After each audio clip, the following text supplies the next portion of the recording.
So I guess my first question is, so Ms. Allen, can you share with us about your early life and upbringing in Soulbury, Pennsylvania? Okay. I think to keep that part short is I grew up in the upper middle class, basically a white community. We didn't think of it as a white community because there was one black family. But now, of course, I do understand that white folks are quite capable of accepting a single family from a group and be totally prejudiced if it's a large number of people. So I grew up at 4 miles from the Delaware River, and so the black community was in Lambertville, New Jersey, up on a hill, which was New Jersey. So we didn't go to the same schools. And when I grew up, I didn't even know this community existed.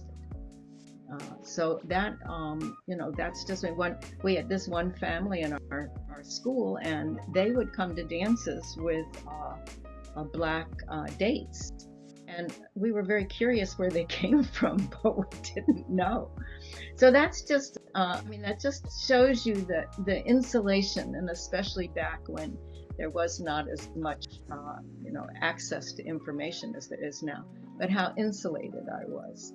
It was a liberal community, and my family was very religious. We were Episcopalians, and so the church was very important to me growing up. And the people in the church would support me when I went to Mississippi. To Freedom Summer. So what propelled you specifically, I guess, to join this movement? Was it your values or your faith?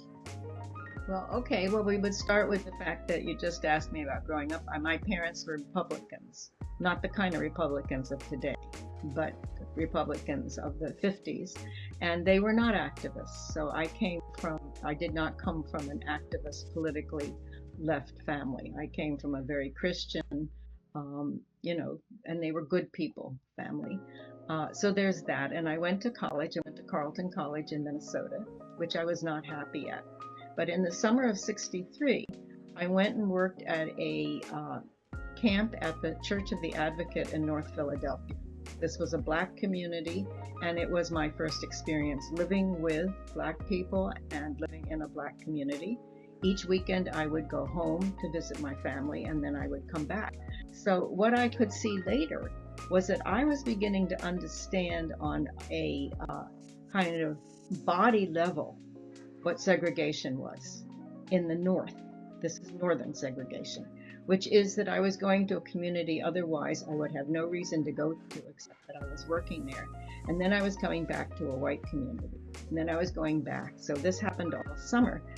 When I would come from the train, I would take a cab to the 18th and Diamond Streets, and the cab driver, being white, would always ask me if I knew where I was going. So there was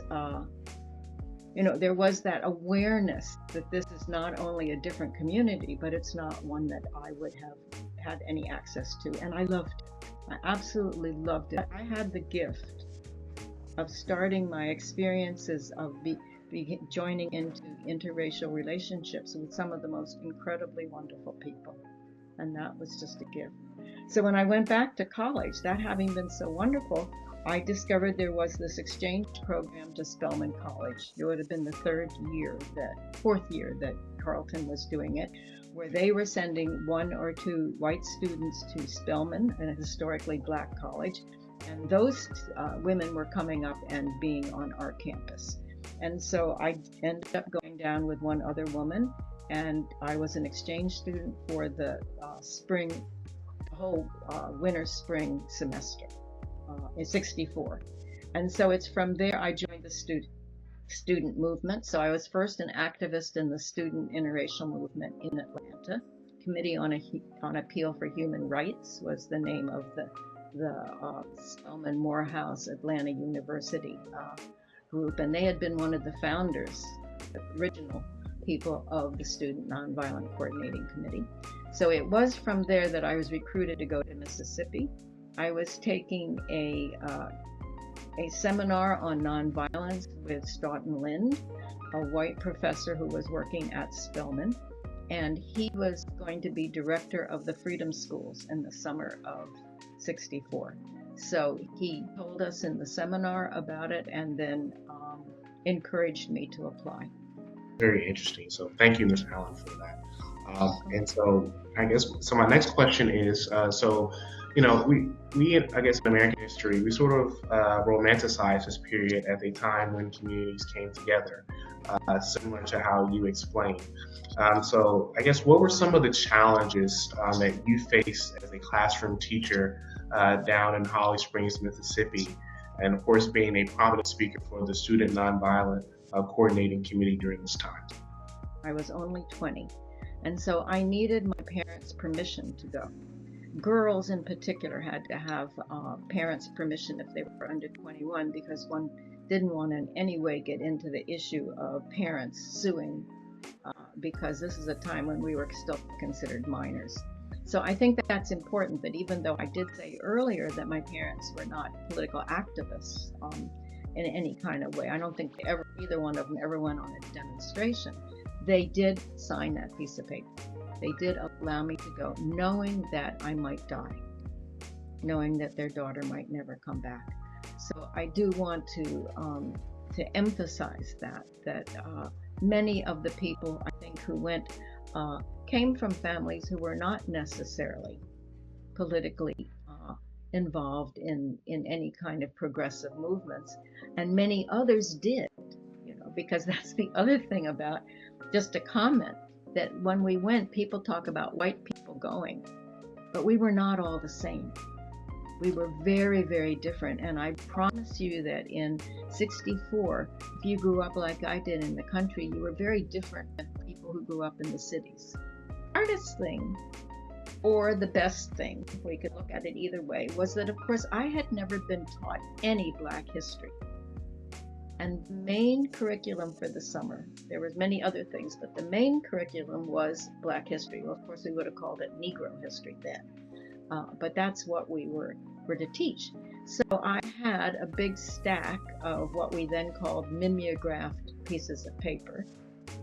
There was no, you didn't Xerox things then, and you certainly didn't, run them off on your computer, on the printer with your computer, because we didn't have those. They'd been typed onto what was called stencils and then run off. And so anyway, but it was a big stack. And so every night I would read the next lesson plan. And then I would go in and I would tell the students, and this particular class, I was working with the older women students. So they were teenage girls and a couple young adult women. And so I would share what I'd learned. I didn't know any more than that because I'd never been taught that, right? But it was very exciting. I was excited, I was learning it, and I was going and I was sharing it with them. And, as it turned out, one of my talents is that I'm verbal. So it was a very good way for me to teach. And we would talk about organizing. And in the afternoon, many of the students would go out and encourage people to sign up. Now, this is not going down to the registrar and trying to sign up to actually vote, which people so much could not do and would risk running, getting fired from a job or intimidation and everything. This was just signing up as the alternative. And so that was something that was a challenge. We had a newsletter that started, again, then we typed up stencils and we ran off this newsletter. And I do remember that encouraging some of the students, as I said, I had some of the older students, so one of them wrote an article once about how hard it was to go and encourage people to even sign up for the Mississippi Democratic Party. That, some of the people were afraid. And so there was always this concept of organizing.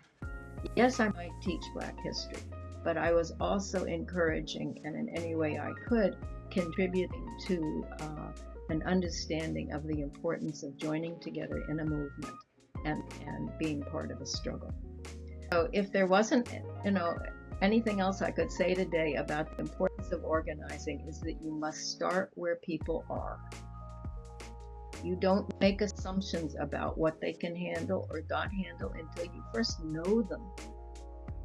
So in retrospect, it is very clear to me that since they were either Baptists or Roman Catholics, That's where we should have started, with them sharing what they knew about their belief system, and sharing that with each other. And that's so important about that summer, is that all of us learned so much. And I did learn at that point, oh, I cannot just make things up in my mind that would be fun to do and assume that a group of people I don't know are going to be able to relate to what I'm doing. I need to know who I'm talking to. Now, I'd been teaching these students, so in truth, I did know who I was talking to. I just didn't think about it.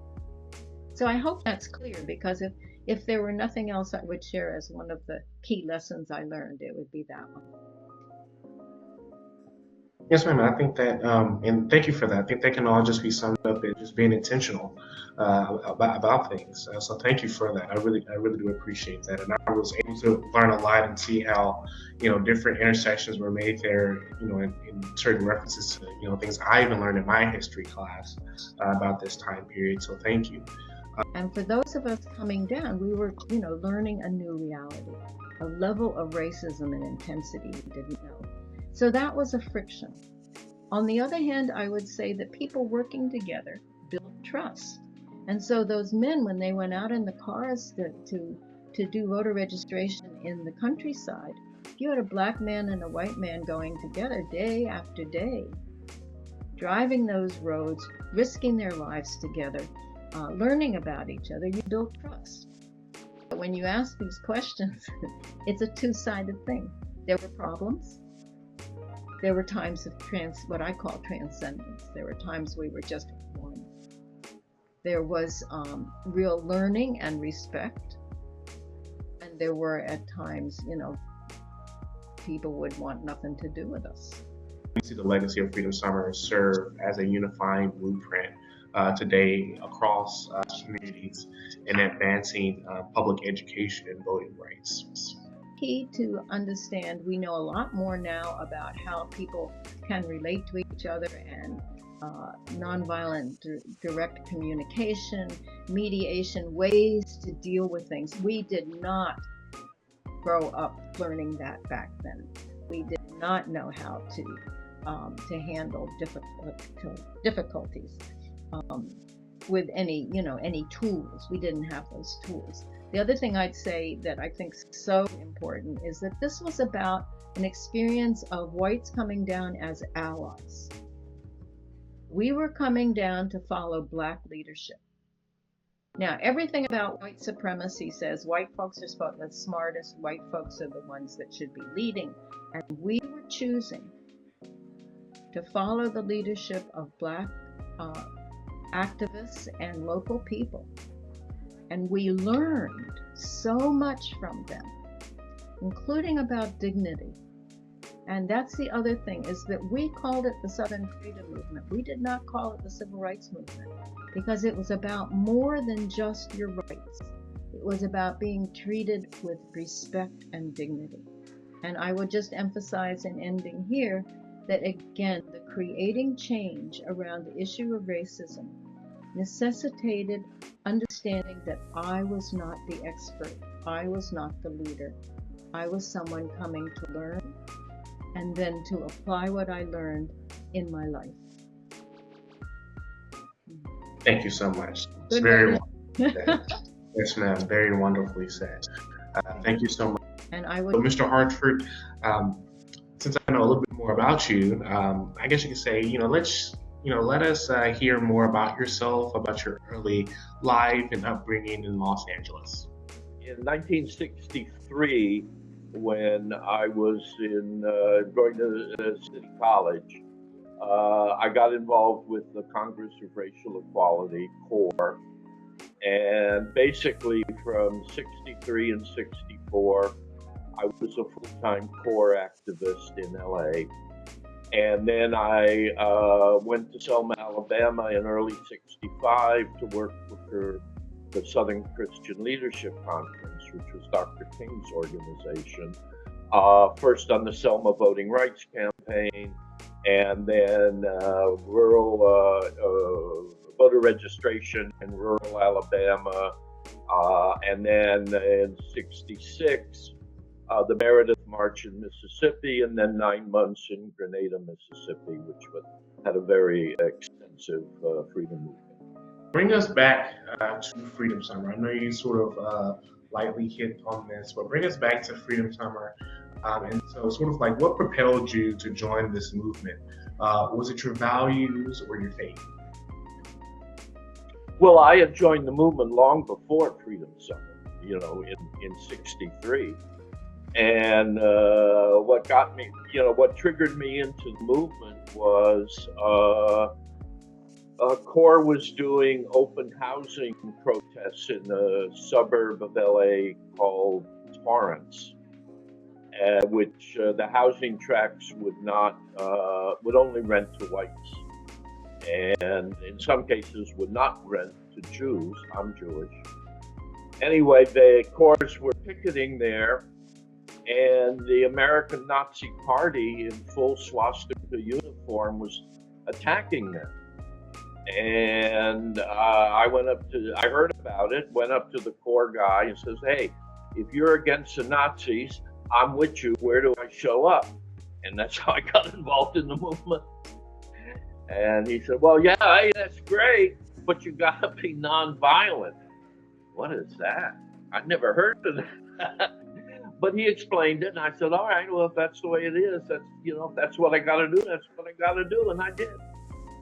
Those southern states were police states in the worst meaning of that term.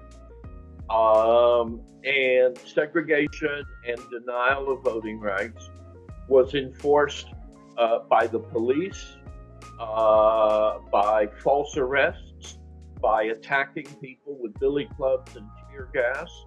And then you had the Ku Klux Klan, which used everything from assassination to blowing up churches to shooting into people's houses. The head of the Ku Klux Klan in Crenshaw County pulls up, puts a .38 to my head, and says he's going to blow out my brains if I don't agree to leave. And fortunately, I was well trained in nonviolence, and I used nonviolent tactics and techniques to obviously convince him not to kill me, and also to stay in that county and continue working. So I think the repression and the terrorism, and then the trickery, that they had all of these gimmicks and tricks to keep non-white people from voting, one of which was the so-called literacy test, which wasn't a test, it was a fake test. And, we see the same kind of trickery being pulled now. I'd be walking down the street, and people who were afraid, black people who were afraid, would cross the street so nobody could take a picture of them near me, for fear that then that picture would be sent to their landlord and they'd be evicted, or sent to their employer and they'd be fired. And in fact, one of the little tricks they pulled is that if you, as a black man, tried to register to vote, your name was published in the local county newspaper, so that your employer, your landlord, the bank where you had your mortgage if you owned your own home, your business partners if you had a business, everybody would know that you had dared to defy Jim Crow and try and register to vote. We always stayed with local families. We didn't have any money, couldn't stay at a hotel. But then we were supposed to stay with the local families. And I stayed with the famous West family. And the first evening I was there, they sat me down at the kitchen table, Alice West, and they went over and they said, "All right, now do not go on this street because it's dangerous. Don't ever pass the Silver Moon Cafe after sunset because it's a Klan hangout." And they ran through. Here's where it's safe to go. Here's where it ain't safe to go. How did the unity among activists from different racial, religious, socioeconomic backgrounds, sort of strengthen the movement and pave the way for future civil rights victories?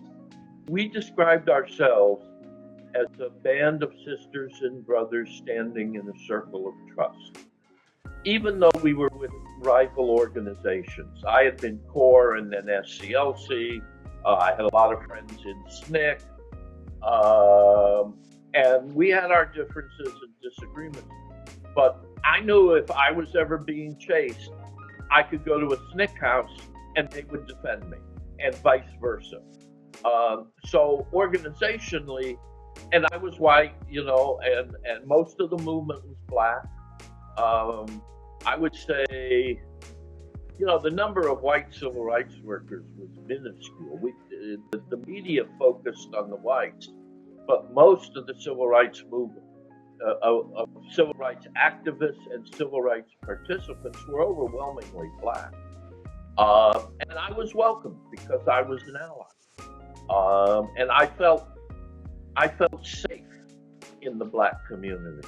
Viewing how we see justice today, so how do you see the legacy sort of your experiences, I guess, over the more broader Freedom Summer serving as a unifying blueprint for today across communities in advancing public education and voting rights? Power. Well, the civil rights movement and most individuals in this country today, regardless of wealth, have no access and wouldn't use violence power, don't have access to money power because we ain't million billionaires, and the only power we have to defend our rights and advance social justice is people power. But people power requires a lot of people working together, and not everyone doing the same thing. There were all kinds of different tactics and strategies in the freedom movement, and we used to argue about them all the time. But the fact is, we needed to do all of them.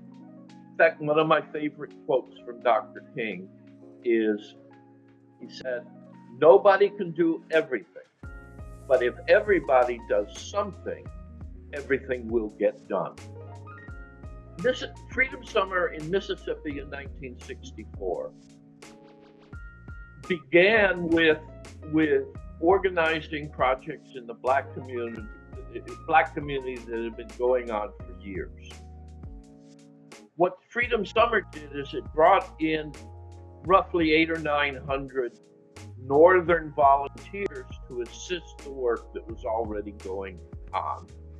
And they paired them with several hundred local black youth volunteers, and then brought in, a couple of hundred lawyers and ministers and doctors and nurses, bringing in, maybe total close to 2,000 people. And they all labored full time for 10 weeks. And at the end of that 10 weeks, they had only registered 1,600 new voters, which is less than one new voter for each volunteer for 10. Their primary goal for Freedom Summer was to show black people in the South that they were not alone, that they could defy Jim Crow, they could endure police repression and Klan terrorism, and not only survive, but press forward. And the second goal they had was to bring the issue of non-white voting rights to public attention outside the South. In the South, everybody knew, but not in the North. Freedom Summer was a watershed moment in the history of the United States. Just hearing your story, it has really inspired me because I'm originally from Memphis, Tennessee, and right now, of course, voting rights is under attack in Tennessee and Mississippi still. Even decades later, and it's just interesting to hear how your story, sort of coalesced today for the fight for continued voting rights for people who look like. Just hearing your. Let's just start off. Just tell me a little bit about your upbringing. About my upbringing? Yes, ma'am. Okay. Well, I was born in Brooklyn, New York, into a family that was Jewish and also very very, very politically progressive at the time. So I grew up surrounded by progressive values of fighting injustice and that sort of thing. But at the time, there was very little way to put that into effect. This is in the 1950s, and the country was in the middle of the McCarthy period. In fact, both of my parents lost their jobs because of the McCarthy era, and so there wasn't very much that I could do or that I did growing up to express any of these values that I was raised with. Into a family that was Jewish and also very, very, very politically progressive at the time. And I think it was through a relative of mine, I got connected to the Congress of Racial Equality, CORE, the headquarters of which was in Manhattan. And so I started spending my school vacations doing volunteer work in their office. And in that way, I found out about the Freedom Rides in the spring of 1961. And boy, oh boy, was that a breath of fresh air. I mean, that was something finally I could get involved in. So I jumped on that bandwagon. I signed up to join the Freedom Rides, respecting the fact that I was still a student at Swarthmore. So I said I couldn't go on a ride until after the academic year was over.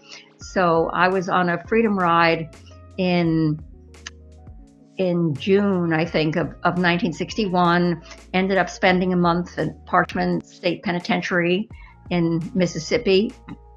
And I mean, that's a whole story in and of itself, but that cemented my relationship with CORE. The idea being that the only way to make real progress, you had a situation in the South where, particularly in the Deep South, you had counties and counties and counties where the population was primarily Black, and there were very, very few Blacks allowed to register to vote. So the idea was to put power into the hands of the people and get people registered to vote, which was no easy task, because these states had erected enormous barriers to people getting registered to vote. Thanks to the work that we did in Louisiana and SNCC did in Mississippi and all the other work, that was why the Voter Registration Act was passed in 1965. That completely changed the scene in the areas in Louisiana that we worked in. I mean, it still gives me goosebumps to think about it. And when I say we, I'm not talking about me and the few Northerners that were down there. I'm talking primarily about the people in Louisiana who just made enormous sacrifices. I mean, they were risking their lives to even try to register to vote. Did your cultural background or religion play a part in you being involved in Freedom Summer? And how do you think your faith and values played a role? Oh, wow. Majorly. So it played a role on a number of levels. So being raised Jewish, I was raised with very strong values of justice and correcting injustice, mending the world, being a role model, a light unto the nations, and that what was important was not just your own life and satisfying your own needs, but was directed outward, was to helping people, as I say, overcome injustice. In fact, when I was a child and we would light Hanukkah candles, my father and my grandfather, we would depart from the usual ceremony, and we would light each candle in honor of a Jewish hero who had fought against injustice. And it wasn't like somebody had sat down and lectured me. It was just how my parents lived their lives. It was something that was just part of my life. So when and it was always important to me to be doing something beyond myself, to be doing something to help other people. And the civil rights movement, the freedom rides, and the voter registration movement provided that avenue for me. That connection was very, very strong in the South. When we used to do voter registration work, one of the key elements was going to churches on Sunday, and we would have been invited by the pastor to speak after the service, and our prime goal was to tell people the importance of registering to vote, and that they should come to our voter registration clinics, where we would teach them how to fill out these Byzantine forms that you had to fill out in order to become registered to vote.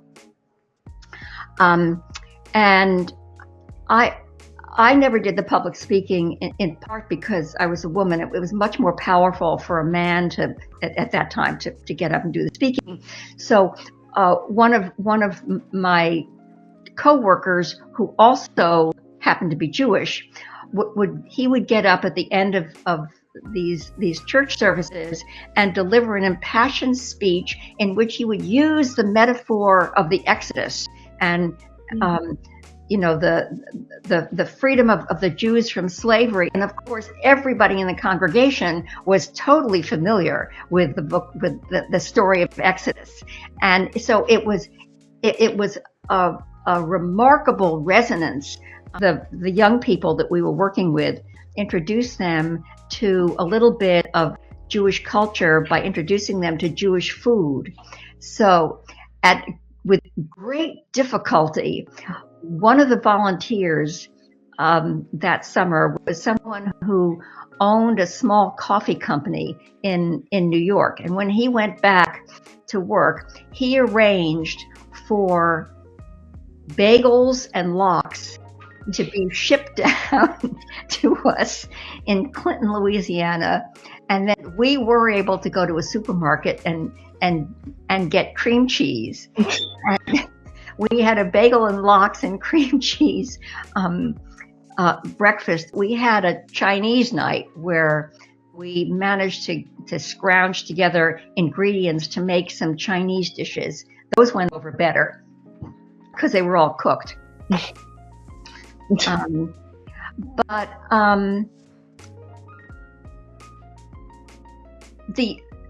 I never had any challenges because I was Jewish from the Black community.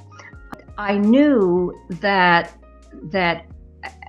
certainly for the white community in the South, there was a fair amount of anti-Semitism in addition to racism.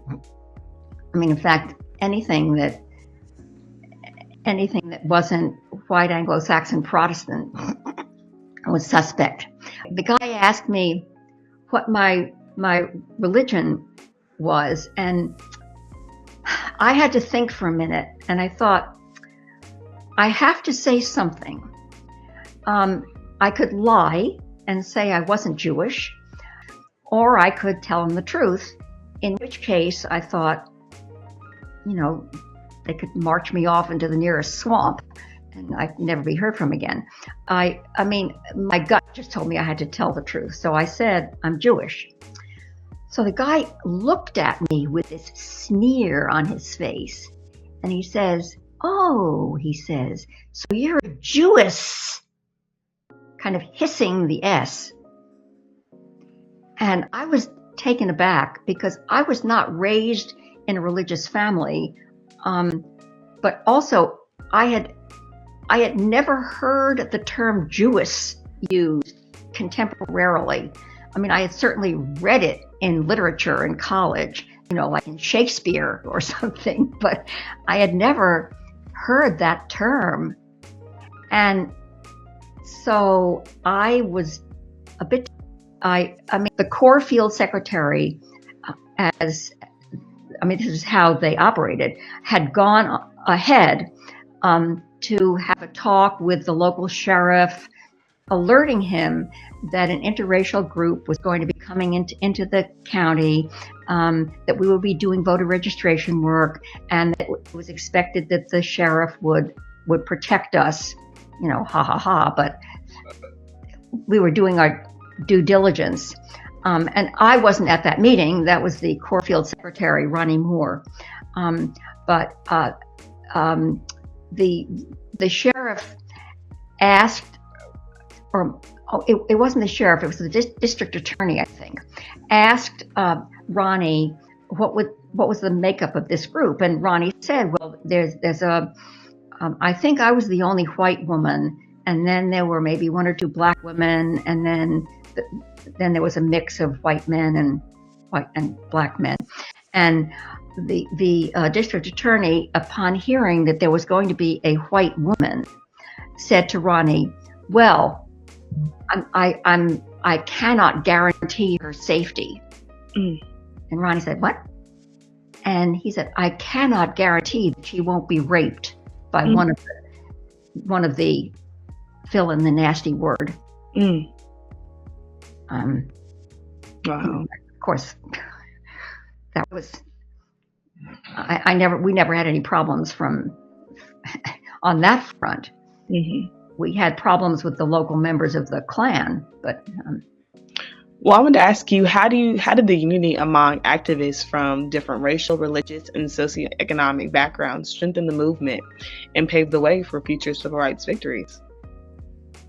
What we were doing day to day was just so important and so overwhelming that, we didn't have time for differences. And there was so much sort of underlying stress just because what we were doing was so risky that when we had time off, so we'd go dancing or something in the evening, or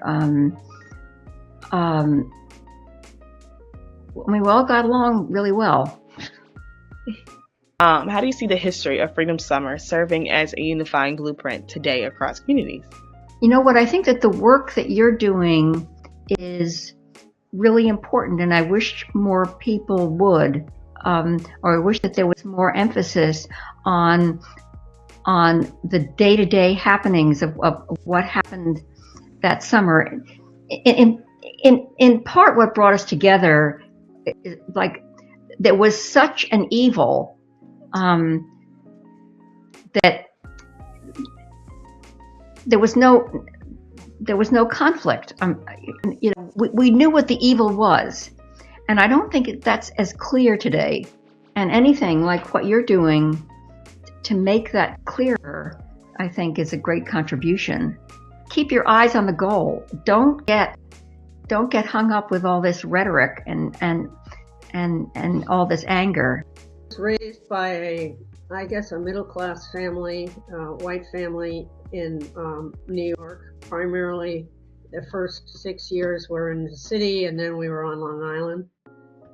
While my family looked good, it was a very dysfunctional family. My father was very dominant and violent, and my mother was I used to call her a doormat.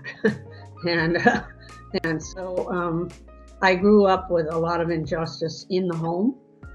And I was the lightning rod for the family. Anyway, they had this little sign on a telephone pole that said, any questions about the demonstrations, come to this meeting. So I went. And James Foreman, Sr., who was the executive secretary of SNCC, was leading this meeting. I went down to Freedom Summer. I went down and worked with SNCC. And they were doing the training at Oxford, Ohio. And because I was, I'd already known SNCC, like after jail, I went and volunteered there and worked in the communications department with Julian Bond and all the absolutely amazing workers there. I was known, so I didn't have to fill out an application. I was considered staff, sort of. At the training, I was allowed to go to the staff meetings. Most of the people coming down, they didn't understand racism at all. I mean, a lot of them anyway, and they hadn't experienced it. But I'd spent 6 months at Spelman, been arrested with SNCC people, and so I think that's how I got the privilege, how I see it as a privilege. And so, again, I was working in the communications department. And I did get involved. My father said that if I went to Mississippi, he'd have a nervous breakdown. God wanted me to go to Spelman because I knew nothing. I didn't know what I was doing, and it saved my life. I mean, this being around SNCC people and being in the movement gave me a different way of living compared to my family. And people have said to me, how could you be so brave? And I just laugh at them. I say, no, you don't understand. It's like I had a choice. Up in this room up here was a room full of light and action and purpose and wonderful, brilliant people, mostly Black. It was a Black-led movement. And down in this room was my family and my family way. And college and, doing all this stuff. Which would you choose at 19? I mean, come on. I went for life. Thank God. And I learned a different way of living. I learned a different way of seeing things. And it was so different than my parents that it gave me life. And ever since then, it's been my main thing. But it's always been my guiding light. That we can make a difference, that you can have a life that's worth living, not just drudgery and not just following what you were told to do. Well, going into that, I want to ask you, how do you see the history of Freedom Summer serving as a unifying blueprint today across communities? The way I see it is that if you fight hard enough, you can win. And the thing that was more startling to me than the white people coming down, even though I was one of them, was what the local people did.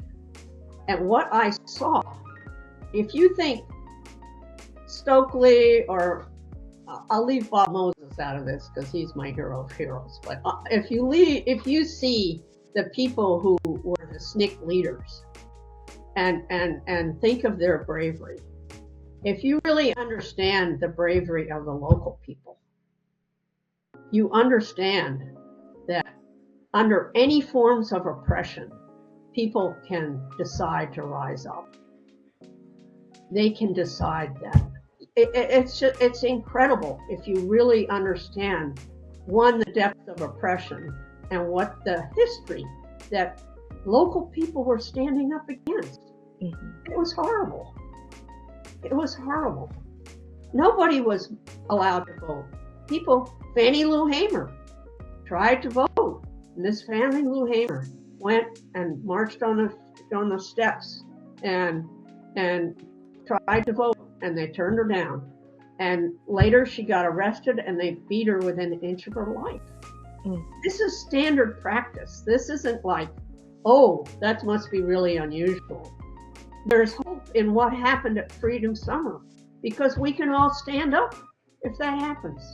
I talked in a class earlier this year, and what I started out was I asked them to go around and say what would they be willing to fight for, and every one of them had an answer.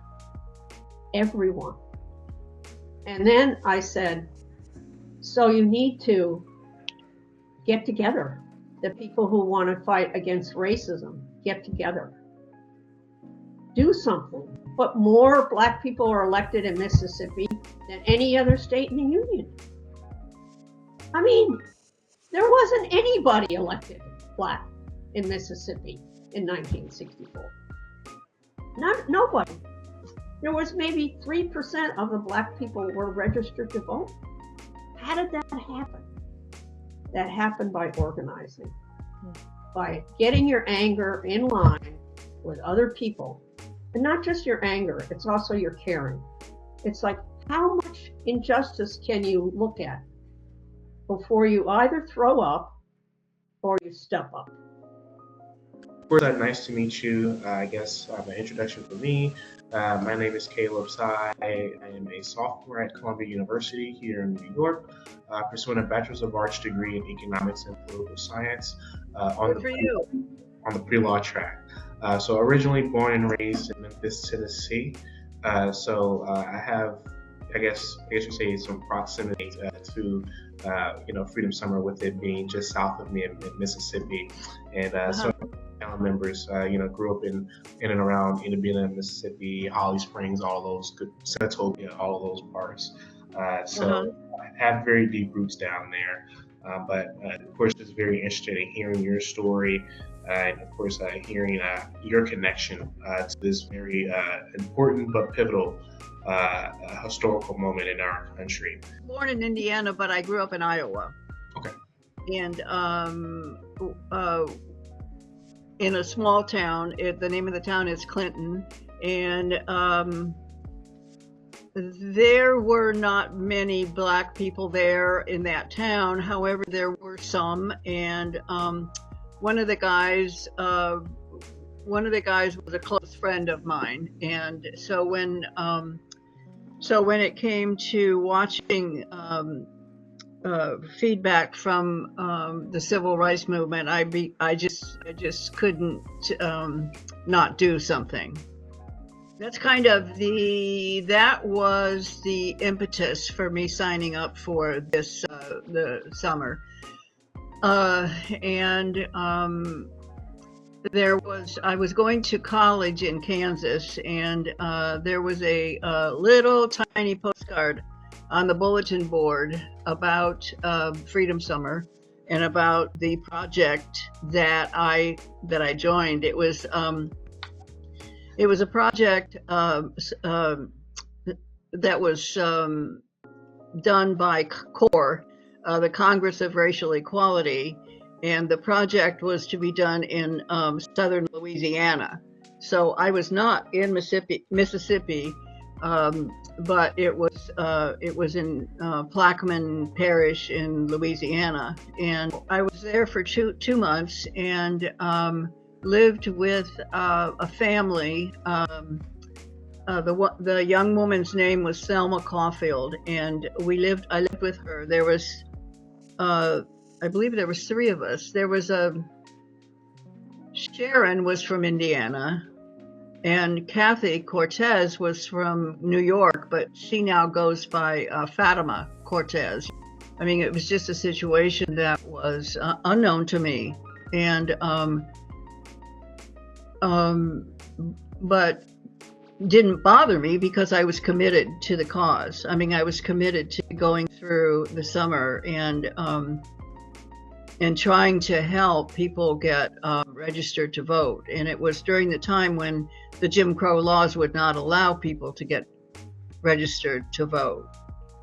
You know, I saw somebody pull a gun out of a car glove box one time when we were driving, and at one of the clinics that we were running in the rural South, somebody said the Klan is coming, and so we had to get out of there as quickly as we could. And I was the only person that could drive a stick-shift car, so I was able to get us out of there in safety. And that was the summer that those guys were killed, you know, only about 200 miles away from where we were. And it was just appalling to me, the conditions and the Jim Crow, white drinking fountain and black and colored.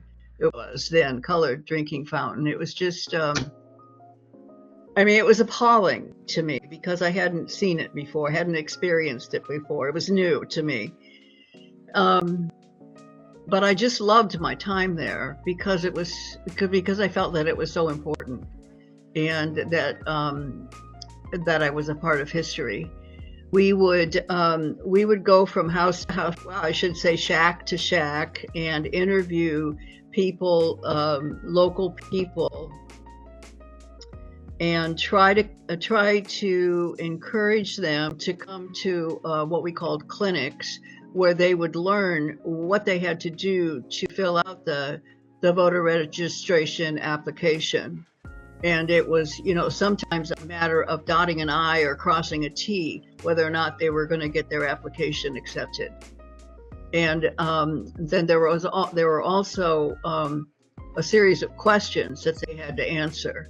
And it was like 6 pages of questions that they had to answer about about civics, government, the Constitution, stuff like that. And so the clinics were in the churches, and I loved the churches and loved the singing, and I really loved that summer. It was so important to me.